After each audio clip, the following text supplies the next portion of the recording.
if you see a scholarship that is $1,000, a scholarship that is $2,000, $3,000, $4,000, apply to all of them. Chances are that you will get at least one or two. And if you do get at least one or two out of 5 different partial scholarships that you apply for, that is a lot of money. See, let me tell you, in this Canadian economy, let me tell you something, 1,000 Canadian dollars is a lot of money. There are people who do not make $1,000. There are people who, if they even see $500, like it is like Christmas. It is the best thing that's happened to them. Put your hands in the air, in the air. Trigger. Put your hands in the air, in the air.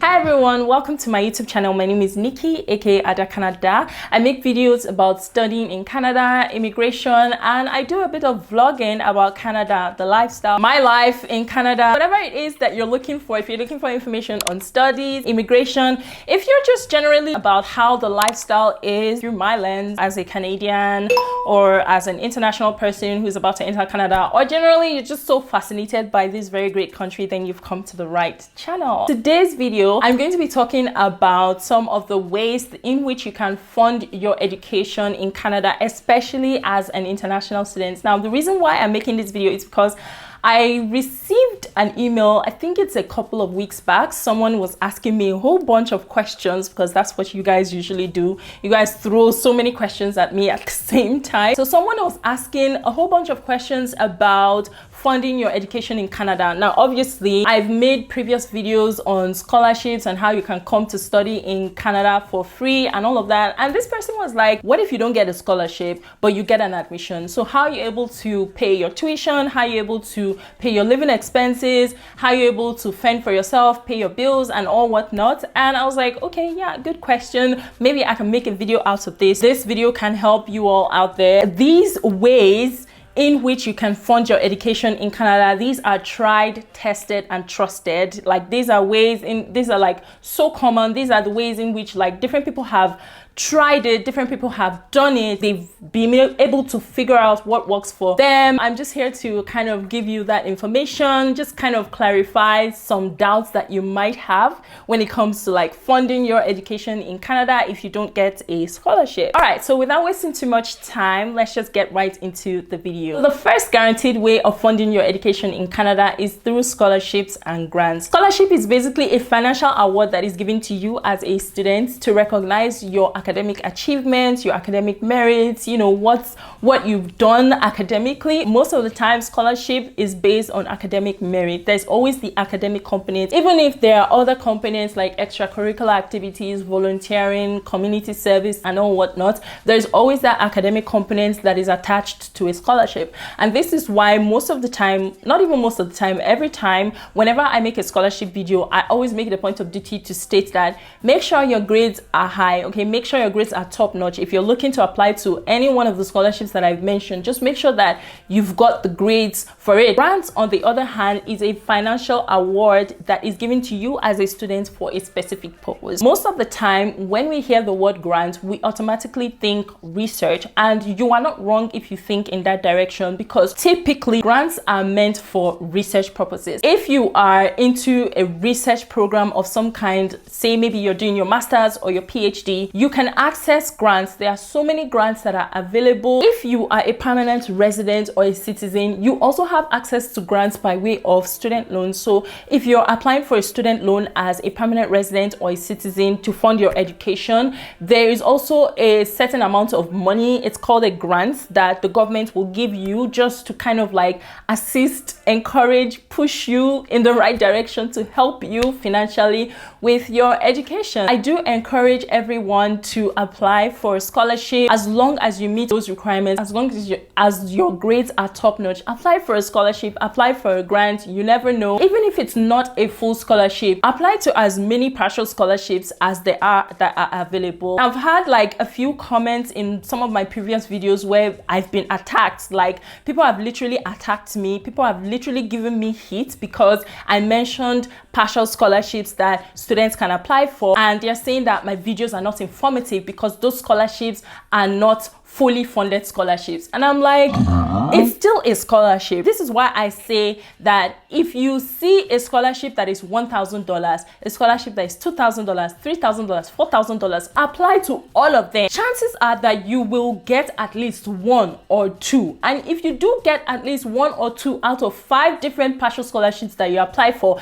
that is a lot of money. See, let me tell you, in this Canadian economy, let me tell you something, 1,000 Canadian dollars is a lot of money. There are people who do not make $1,000. There are people who, if they even see $500, like it is like Christmas. It is the best thing that's happened today. I didn't understand why I was being attacked because I mentioned partial scholarships of $1,000 or $2,000. People were attacking me because it's not a fully funded scholarship. I'm like, it's still a scholarship, right? If you don't want to apply for a partial scholarship, if you feel that you don't want a partial scholarship, that's okay. You're entitled to your opinions, you're entitled to your feelings, but I'm putting this out there because I know that there are people who will apply for the fully funded scholarship. They'll also apply for the partial scholarship. I'm saying this from personal experience, right? There are people who will apply for as many scholarships as possible. Somebody can apply to as many as 10 scholarships, and the person will be lucky enough to get 5, and maybe those 5 scholarships might amount to a total of maybe $4,000 or $5,000. That's a lot of money, okay? That's a lot of money for you to pay for your tuition for one semester. So I just don't understand what the fuss is about with partial scholarships. Bottom line, scholarships, grants, take advantage of every opportunity that you come across. This is an added bonus in this video. I have talked about this before. Some of the ways that you can search for scholarship is 1, watching my videos.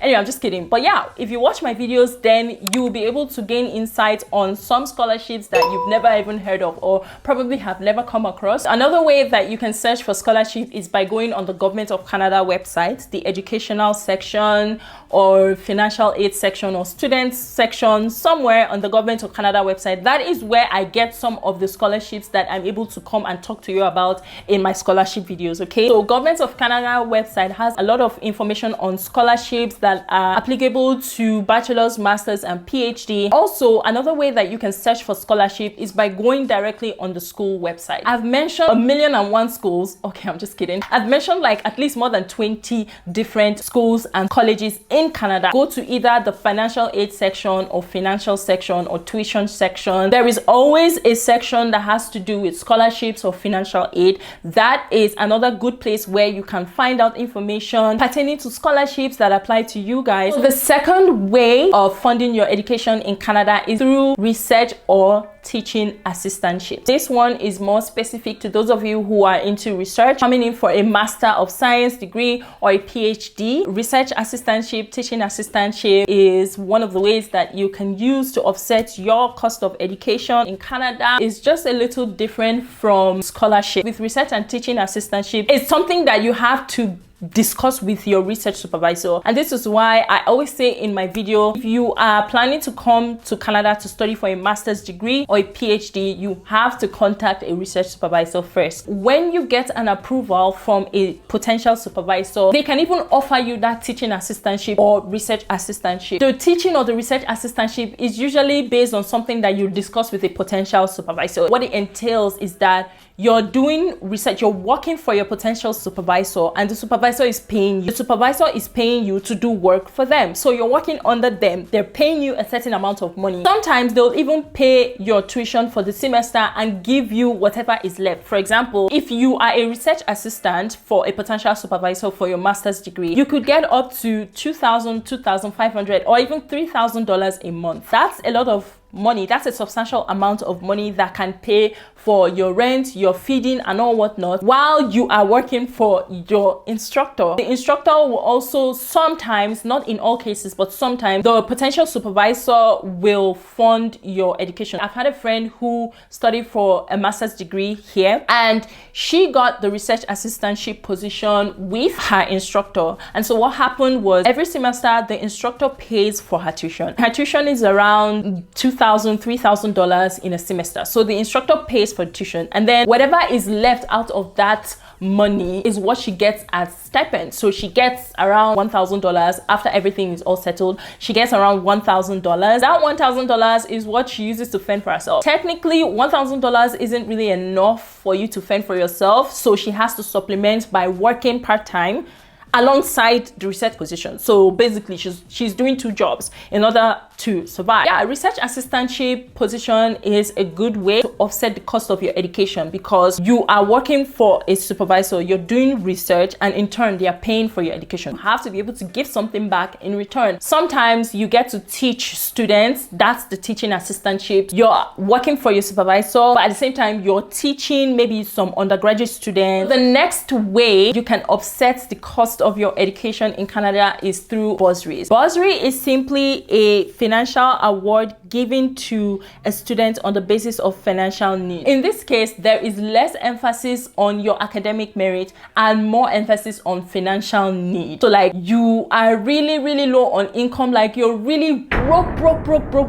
You don't have money again. You're just barely managing to survive. You can take advantage of bursaries in order to offset the cost of your education. Bursaries are not set. With a bursary application, there are different amounts. It could be $500, it could be $1,000, $2,000, $3,000, whatever is the case. There isn't a defined amount of money that you get in bursary. Bursary is something that in most cases you have to have gotten admission, like you have to be here, you have to have started the semester for you to apply for that bursary. You don't pay back the money. It's just an award that's given to you on the basis of financial need. But you do have to be able to demonstrate that you are in dire need of money. Of course, there's always external people, external judges, external bodies that determine who gets what. One thing that I do want to take a moment to go over is there are so many of you out there, international students, who are really dependent on scholarships in order to come into Canada. Like it's either scholarship or nothing. I just want to encourage you, if you apply for a scholarship from outside of Canada and you don't get it, but then you have admission, it's okay. You can come study in Canada. I bet you there are scholarships that you will get once you are inside of Canada. Come into Canada with your admission,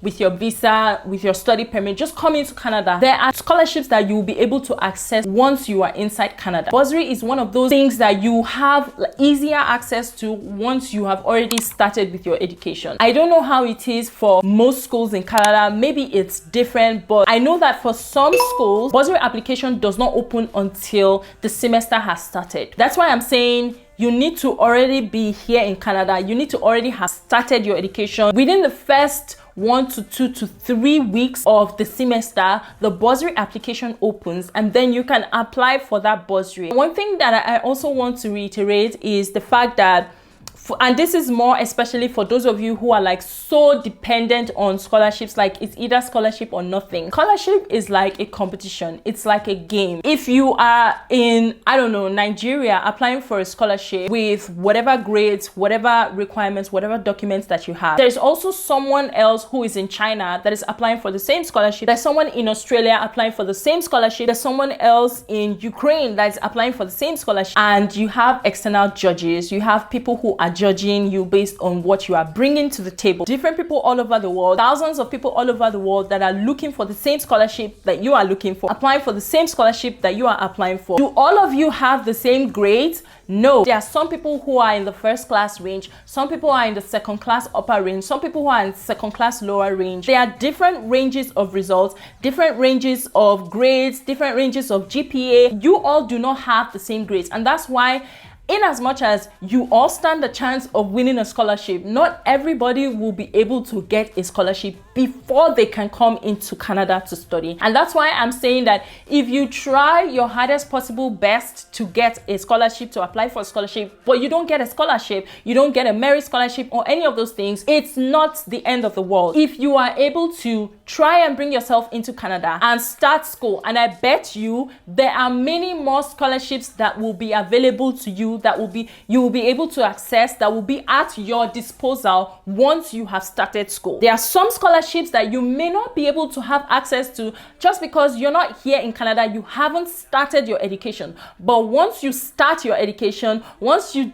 do like the first semester, moving into the second semester, like you will have a lot more that is available to you. It doesn't even have to be a scholarship. It could be a grant. It could be a bursary. You will get something. There is something for everybody. So the fourth and the final way of funding your education in Canada is through work. Normally, the number of hours per week that you can work as an international student is 20 hours a week. That's the official rule as an international student. Even if it's not stated in your study permit, you have to ask at the immigration office at the airport when you land in Canada. It's 20 hours a week. Honestly, working 20 hours a week as an international student, if I'm being very honest, it can pay your bills as per your rent, your feeding, your transportation, but it might not be able to cover for your tuition if we're being very honest. 20 hours a week is most definitely not enough to cover for your tuition. With the current economy in Canada, working 20 hours a week, it will only take you so far. It might not get you as far as paying for your tuition. What a lot of people do in Canada for work is during public holidays and during the period when school is not in session, people take advantage of that opportunity to work as much as they can work and gather as much money as they can gather and save as much as they can save in order to pay for tuition in the following semester. However, I have good news, guys. Last week on October 7th, there was a news that circulated around in Canada's website whereby they are going to start allowing international students to be able to work full-time hours. So that's up to 40 hours a week as an international student. The reason they are doing this is because there is a labor shortage in Canada. I don't know how or why there is a labor shortage. We don't have workers.